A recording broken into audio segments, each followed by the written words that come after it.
CR101radio.com, podcasts, and more. Will our courts defend orphans? This is R.J. Rushdoony with a report on our threatened freedom. An old story, which may or may not be true, tells of a man who murdered both his father and his mother, and then asked the judge to show mercy on the grounds that he was an orphan. Well, that kind of gall is all too commonplace today. As a matter of fact, some men who had murdered their parents were claiming and getting Social Security survivors' benefit checks.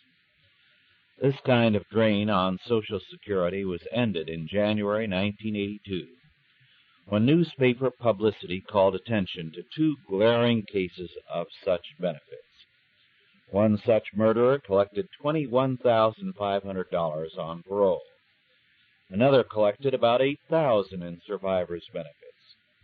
That, however, has been stopped by the federal government, or at least for the time being.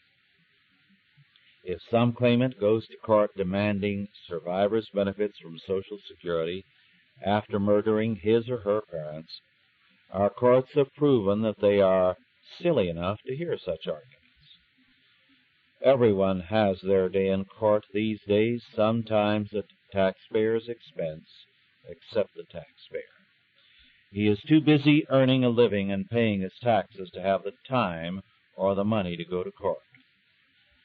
However, we can comfort ourselves with the thought that last year some Social Security money did go to orphans who murdered their parents.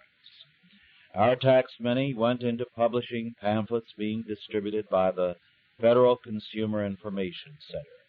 From that agency you can order such important literature as Dennis the Menace Coping with Family Stress, or How to Adopt a Wild Horse or Burro. Now, all you folks who want a wild horse or burro in your home should feel grateful that Washington is thinking of you at your expense, of course. Come to think of it, this station and I would be very happy to think of you for the same kind of money. Well, I shouldn't be sarcastic. After all, the federal government is very thoughtful and concerned about all of us. To keep us from doing foolish things, it takes away a big chunk of our money each year, which is downright thoughtful and neighborly. But this is not all. According to an old saying, in the spring a young man's fancy turns lightly to thoughts of love. And for that matter, a middle-aged or older man's fancy can get a little too fanciful in the spring. Our thoughtful federal government keeps us men from making fools of ourselves.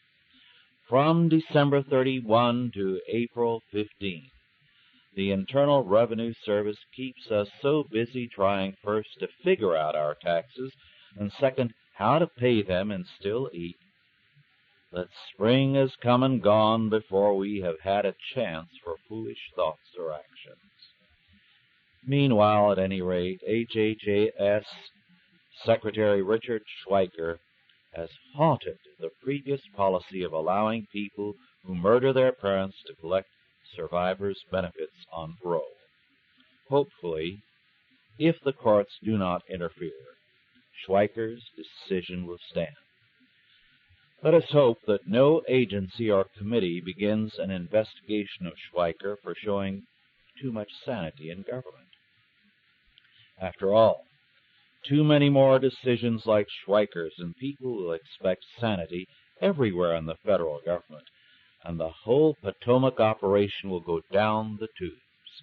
This has been R.J. Rushdoony with a report on our threatened freedom.